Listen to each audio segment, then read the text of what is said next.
পৃথিবী বড় স্বার্থপর, দুনিয়া বড় স্বার্থপর। দুনিয়া কাউরে জায়গা দেয় না, দুনিয়া কাউরে জায়গা দেয় না। এত মজবুত পাইলিং করে যে বিল্ডিং বানাইলাম, দুনিয়া তারে থাকতে দেয় না।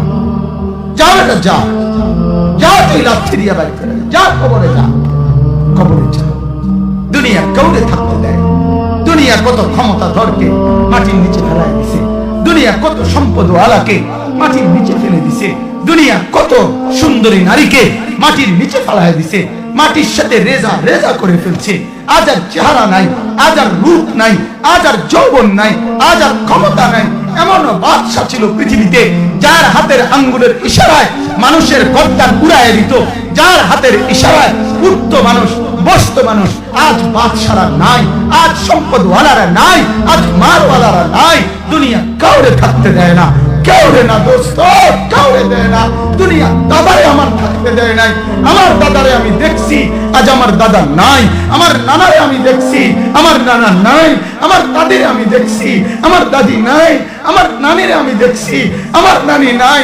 আমার বাবারে আমি দেখছি।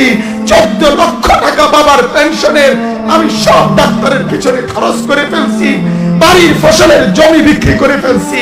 আমার বাপ যেন না মরে বারবার বার হসপিটালে নিছি, কিন্তু দুনিয়া আমার বাপকে থাকতে দেয় নাই। আমার বাপ কবরে চলে গেছে। দুনিয়া কাউরে থাকতে দেয় না, কাউরে না, কাউরে না, কাউরে না, কাউরে না। আমার বাপ দুনিয়া কাউরে থাকতে দেয় না। তুমি থাকবা না, তুমি থাকবা না। দুনিয়ার ধোকায় পড়ো না বাপ, দুনিয়ার ধোকায় পড়ো না। মাকে বুঝা। আজ মারা বেসামাল হয়ে গেছে, আজ বোনেরা বেসামাল হয়ে গেছে, বেপরদার উৎসব তুলে দিছে। এটা যেন আল্লাহর সাথে যুদ্ধ করছে। আল্লাহ করো না, তুমি আরো কিছু দাও, আমরা বেপরদিকে ছাড়বো না। যুবক ছেলেগুলো যেন বলতেছে, আল্লাহ তুমি করোনা দেওয়ার চাই দাও। অশ্লীল ছবি দেখা, ফেসবুকে নর্তকী দেখা আমরা ছাড়বো না। দেখি তুমি কি করতে পারো, তুমি যা করার করো। দোকানদার ব্যবসায়ীরা হারামের লেনদেন করা বন্ধ করছে না, সুদখোর সুদ ছাড়ছে না, ঘুষখোর ঘুষ ছাড়ছে না, নাফরমান আর জিনাকার ব্যভিচারী এরা কেউ কিছু ছাড়ছে না। বেহায়ার বেপর্দা নারী তার অশ্লীলতার বেহায়াপনা ছাড়ছে না। মুসলমান তার ঘরের টেলিভিশনের নর্তকীর আওয়াজ তো বন্ধ করছে না। হায় করোনা কিভাবে যাবে, আযাব কিভাবে যাবে বলেন, বলেন, বলেন।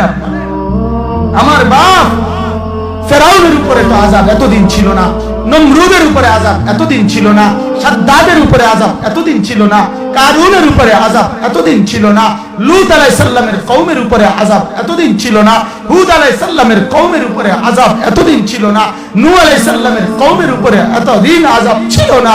আজ আমরা মালিককে এই পরিমাণ নারাজ করছি, মালিক এত বেশি নারাজ। আজ 1 বছর হয়ে গেছে, 1 বছরের থেকে বেশি হয়ে গেছে, কই করোনার মহামারীর আযাব তো যাচ্ছে না, গেছে গা।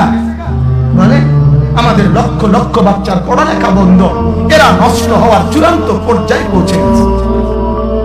মোবাইল এদেরকে শেষ করে দিছে, লক্ষ লক্ষ ছেলে।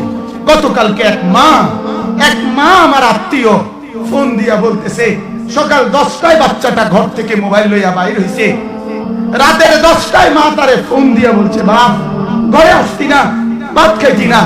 বাচ্চা তারে বলতেছে, তোমার অসুবিধা কি, তোমার সমস্যা কি? মা এই কথা বইলা কাঁদা দিছে যে, শোনেন হুজুর কত দোয়া করো। এক বাচ্চা, এক ছেলে, সে যদি তার মাকে কথা বলতে পারে, তার মানে গুনাহ তারে এত মজা দিয়া দিছে, ফেসবুক তারে এত মজা দিয়া দিছে, ইউটিউব তারে এত মজা দিয়া দিছে, নর্তকী তারে এত মজা দিয়া দিছে, গুনার দৃশ্য তারে এত মজা দিয়া দিছে, সে মাকে ধমক দিচ্ছে। রাত 10টা বাজলে কি হইছে, রাতের 3টা পর্যন্ত দেখলে তোমার সমস্যা। আমার আখিরাত আমি নষ্ট করলে তোমার অসুবিধা, আমার জাহান্নাম আমি ঠিক করে নিলে তোমার সমস্যা। আল্লাহ আমাদেরকে মাফ করে দেন, আল্লাহ আমার জাতিকে মাফ করে দেন।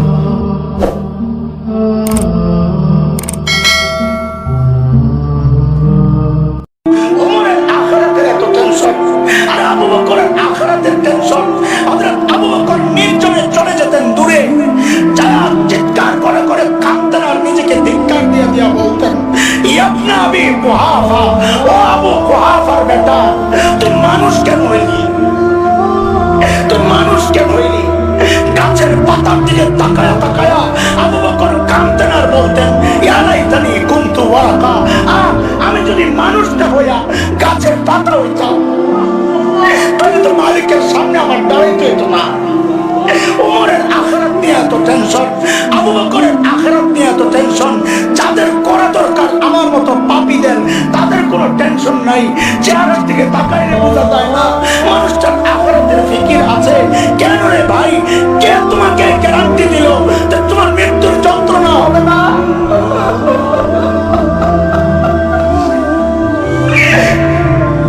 কে গ্যারান্টি দিছে? কে গ্যারান্টি দিল যে কবরে আযাব হবে না? আরে ওমর তো গ্যারান্টি পাইছে ওমর ফিল জান্নাহ, আবু বকর তো গ্যারান্টি পাইছে আবু বকর ফিল জান্নাহ। তারপরেও তাদের এত টেনশন, তোমার কে গ্যারান্টি দিছে? কেন তো বেফিকির হয়ে গেছো? কে গ্যারান্টি দিছে যে মৃত্যুর যন্ত্রণা হবে না? কে গ্যারান্টি দিছে কবরের আযাব হবে না? কে গ্যারান্টি দিছে হাসরের পেরেশানি হবে না? কোরআনের কথা পিছন থেকে ডাকতেছেন কি বইলা, ইয়া আইয়ুহাল ইনসান মা গররাকা বিরাব্বিকাল কারীম।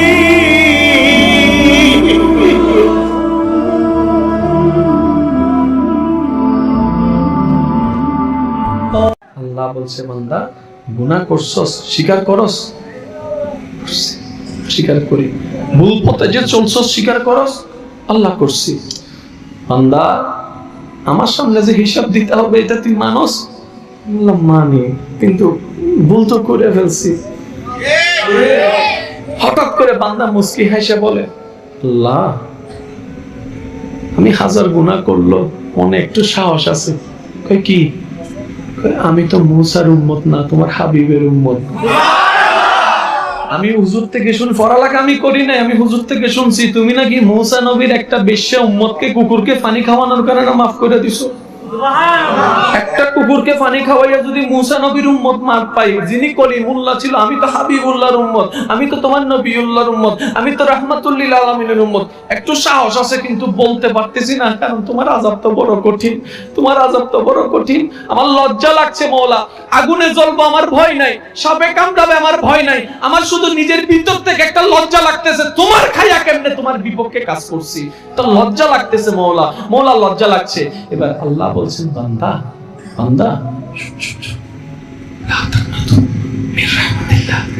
আমি আল্লাহর রহমত থেকে নিরাশ হইস না। তো কি করব, কি করব? তুই শুধু একবার মন থেকে তওবা কর, একবার বল, আল্লাহ ভুল করছি মাফ করে দাও, ভুল করছি মাফ করে দাও। ইন্নাল্লাহা ইয়াগফিরুয যুনুবা জামিআ, তুই মাফ চাইবি একবার, আমি রহমান মাফ করে দিব তোর সারা জীবনের গুনাহ, আমার নামেই রহমান। আমি সে রহমান। তুই গুনাহ করছস কয় বছর? 50 বছর। কয় বছর? 50টা বছরে 50 লাখ রকমের গুনাহ জমা আছে বামখানদের খাতায়। বান্দা তুই জমিন থেকে দাঁড়াইয়া আওয়াজও করার দরকার নাই, চুপি চুপি মনে মনে বল। তোর ফাঁসের জনকে শুনতে দেওয়া লাগবে না, জামাই হইয়া বউকে শুনতে দেওয়া লাগবে না, বউ হইয়া জামাইকে শুনতে দেওয়া লাগবে না। বান্দা জমিনে দাঁড়াইয়া খাটের উপর শুইয়া যায় নামাজে বৈশা পুকুর পারে বৈশা যেখানে মন চায় ওখানে যা, শুধু মনে মনে বল আস্তাগফিরুল্লাহ, মাফ করে দাও না আল্লাহ। আল্লাহ আমি যত গুনাহ করছি তার চাইতে তো তোমার রহমত অনেক বিশাল। এই এত কোটি কোটি বান্দার ভিতরে আমার মত একটা ছোট্ট 3.5 বান্দারে মাফ করে দিলে আল্লাহ তোমার কি যায় আসে? আল্লাহ তোমার জান্নাত নাকি এত বিশাল, এক দেওয়াল থেকে আরেক দেওয়ালে যাইতে বলে 500 বছরের রাস্তা, হুজুরদের থেকে শুনছি। এত বড় রাস্তার ভিতরে আমার মতো 3.5 একটু কোণার মধ্যে ফালাই রাখলে আল্লাহ তোমার কি কমতি হইছে? দাও না, একটু দাও, একটু দাও না, একটু দাও না। বান্দা যখন এমন করে বলতে থাকে, চোখের পানি ঝরতে থাকে, আল্লাহকে বলে ইয়া রহমান, ইয়া রহিম, ইয়া গফফার, ইয়া সত্তার, তুমি ছাড়া আমার কেউ নাই, তুমি ছাড়া আমার কেউ নাই, নবী মুস্তাফার উম্মত আমি, নবী মুস্তাফার উছিলায় আমাকে maaf করে দাও। বান্দা যখন বলতে থাকে, এইবার আল্লাহ ফেরেশতাদেরকে বলে, ও ফেরেশতা, তোরা তো বলেছিলি ইবাদত করার জন্য তোরা আসস, জিজ্ঞেস করেছিলি মানুষ কেন বানাই, মানুষ কেন বানাই? ও জিবরাইল দেখ দেখ, তুই আমার সিজদা করছস আমি মানি, তুই আমার জিকির করছস আমি মানি।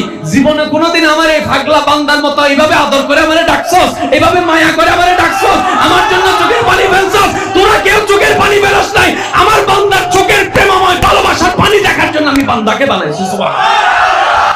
ওখানে ছোট শিশুরা শুয়ে আছে, কিশোর যুবকরা আছে, আপনার মতো তাগড়া যুবক মুরব্বীরা আছে। এরা এই এলাকায় থাকতো, এরা আকাশ থেকে নেমে আসে না, এই এলাকার সন্তান আজ নাই। একটা সার্টেন পিরিয়ড শেষে আপনিও থাকবেন না। This is the nature of life, this is the circle of life. ছোট্ট শিশু হয়ে এসেছিলেন, শৈশব, কৈশোর, যৌবন, প্রৌঢ়ত্ব। আগে ছিলেন সিঙ্গেল, বিয়ে করে হয়ে গেলেন ডবল। এরপরে আল্লাহ আপনাকে একটা মেয়ে দিল, এরপরে মেয়েকে বিয়ে দিয়ে শ্বশুর হলেন, এরপরে ওই মেয়ের ঘরে সন্তান হতে নানা হলেন। আর কতদিন? অনেক দিন হলো তো, অনেক লম্বা সময় পেয়েছেন আপনি। Think about that. এবার যাওয়ার কথা ভাবেন, আখিরাতের সামানের কথা ভাবেন, ফিরে যেতে হবে। কি শক্তিশালী যুবক!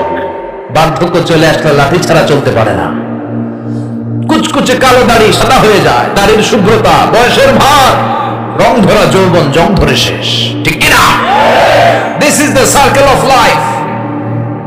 যুবক ভাইরা, এটাই জীবন, চলে যেতে হবে, কেউ থাকতে পারবে না। ঠিক কিনা?